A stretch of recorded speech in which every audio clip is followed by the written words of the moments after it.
Virus चुड़ैल। एक गांव से आगे एक जंगल था जिससे पहाड़ों का रास्ता निकलता था। वहाँ दूर जाकर एक कुटिया में एक चुड़ैल रहा करती थी जो कई सालों से वहाँ पर तपस्या कर रही थी और अपनी चुड़ैल देवी को याद कर रही थी। उसका इतना प्रकोप था कि कोई भी चुड़ैल उससे कुछ भी मांगती तो उसे अपनी तपस्या का फल जरूर मिलता। वो चुड़ैल भी अपनी आँखों से पानी की जगह खून बहाती जा रही थी। उसकी ये तपस्या देखकर डायन चुड़ैल प्रकट होती हैं। क्या चाहती हो तुम मेरी बच्ची? इतना कष्ट खुद को मत दो। बताओ क्या चाहिए तुम्हें? मुझे इस मानव जाति पर अपना प्रकोप डालना है। अब मुझे कुछ भयानक करना है। तुम्हें मैं एक वायरस देती हूँ जिसके प्रकोप से तुम अपने हिसाब से जो चाहो वो करना और अपनी इच्छाएं पूरी करना।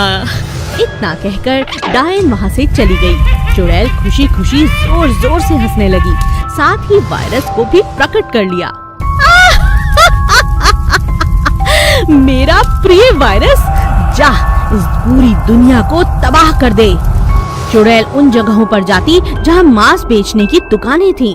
अब जिन लोगों ने भी वहाँ से मांस लिया था और खाया था, अब उनके अंदर एक भयानक वायरस प्रवेश कर चुका था और उसके बाद जिन जिन लोगों ने एक दूसरे से संपर्क किया, उनके मुंह और छूने से वायरस जाने लगा। जहाँ भी कोई बीमार मनुष्य होता, उसी बीमारी से दूसरों को भी ये बीमारी लग जाती। कितने ही लोग मरने लगे और चुड़ैल की मर्जी के मुताबिक वो वायरस सिर्फ गांव या शहर ही नहीं बल्कि देश विदेश में फैलता चला गया। ये इंसान बहुत दुष्ट हैं। इन्हें तो मजा चखाकर मुझे मजा आ गया। सभी राज्य के लोग और राजा एक सभा बुलानी पड़ी और सभी ने स्वच्छता पर पूरा काम किया। घर घर तक जानकारी पहुंचाई गई कि हर कोई हाथ मुंह अच्छी तरह धोए। सभी लोगों ने दिए हुए निर्देशों का पालन किया। कुछ महीनों तक लोग घर से बाहर तक नहीं निकले और धीरे धीरे चुड़ैल का प्रकोप कम होने लगा। यही बात मैं इन्हें समझाना चाहती थी।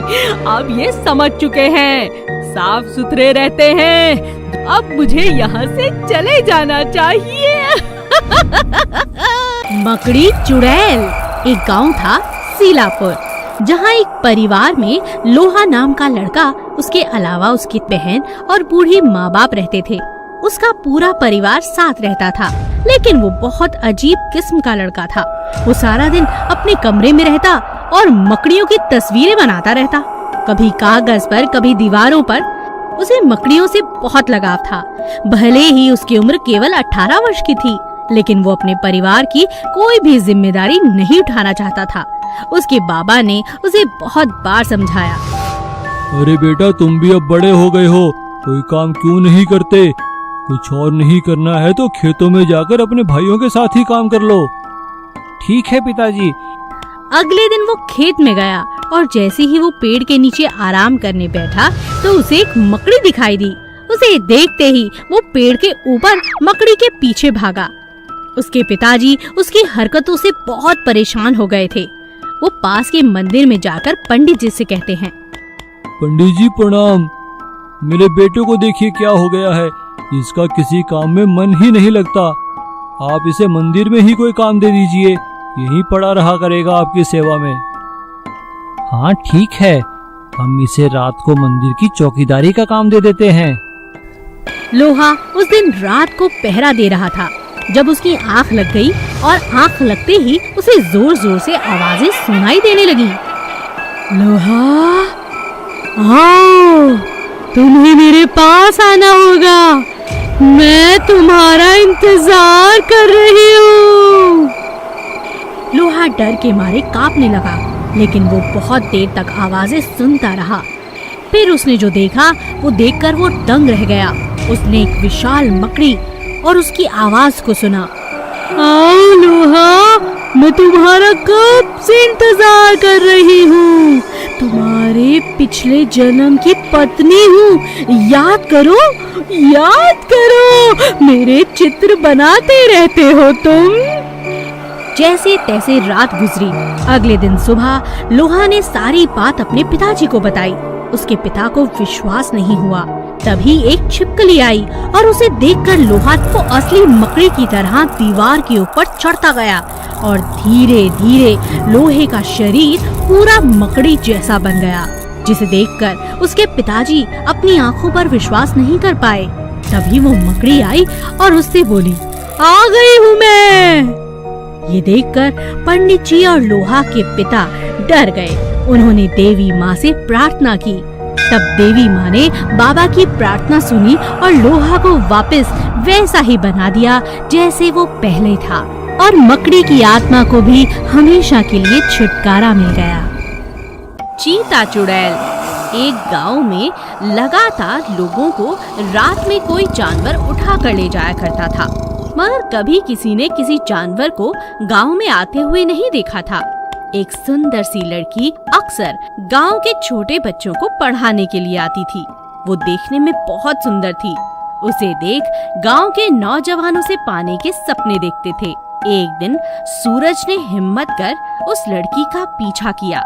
वो लड़की गांव से छोटे बच्चों को पढ़ाने के बाद जंगल के रास्ते से अपने घर जा रही थी। रुको, सुनो, तुम्हारा नाम क्या है? क्या तुम मुझसे शादी करोगी? क्या शादी? तुम कौन हो?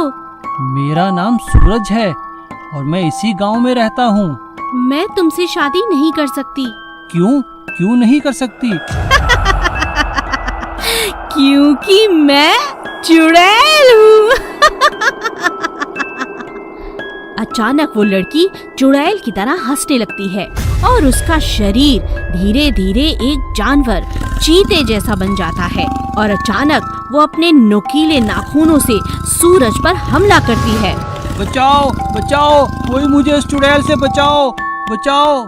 सूरज किसी तरह अपनी जान बचाकर अपने घर आता है। उसे अपनी आंखों पर भरोसा नहीं था। उसने अपनी आंखों से खूबसूरत लड़की को पहले चुड़ैल और फिर चीता बनते हुए देखा था।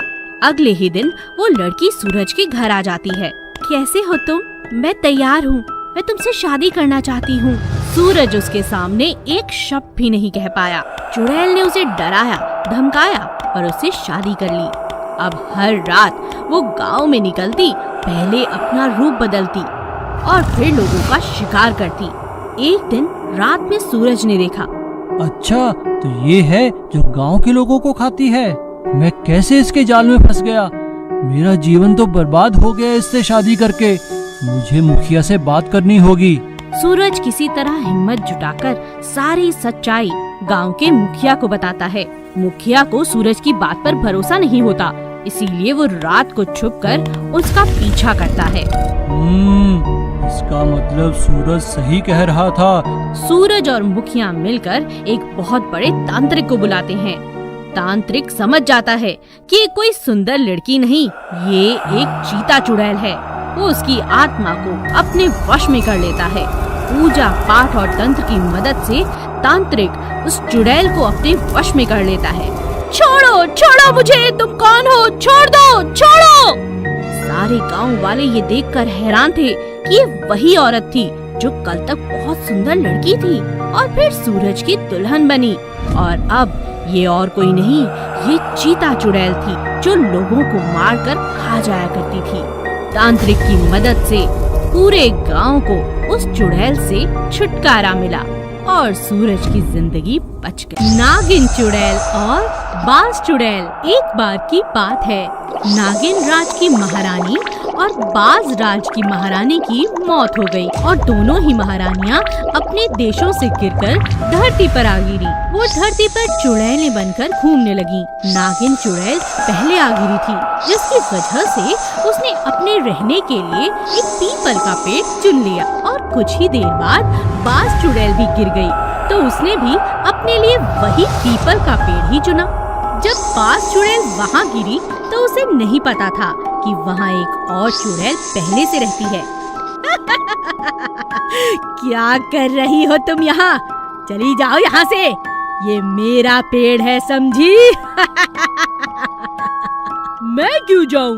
ये मेरा पेड़ है, तुम चली जाओ यहाँ से।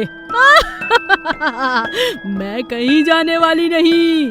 ऐसा करते करते दोनों की आपस में खूब बहस शुरू हो गई और दोनों बहस करते करते उसी पेड़ पर सो गई। अगले दिन एक व्यापारी आकर उसी पीपल के पेड़ के नीचे सो गया।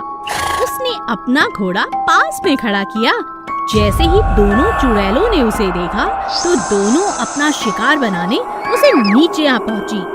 मौका देखते ही बाज चुड़ैल उस आदमी के अंदर घुस गई और देखते ही देखते नागिन चुड़ैल भी गुस्से में आकर उसके घोड़े में घुस गई। अब क्या था, घोड़े के रूप में नागिन चुड़ैल अब गांव की तरफ भागी और उसके पीछे ही आदमी के रूप में नागिन चुड़ैल भी भागी। उन्हें देखकर गांव के सभी लोग डर गए। इतने में गांव के मुखिया जी वहां आ गए और वो उन दोनों को रोकने ही वाले थे कि नागिन चुड़ैल अपने असली रूप में आ गई और उसे देखकर बाज चुड़ैल भी अपने असली रूप में आ गई। बाज चुड़ैल मुखिया जी को अपने पंजों में जकड़कर पीपल के पेड़ पर ले गई।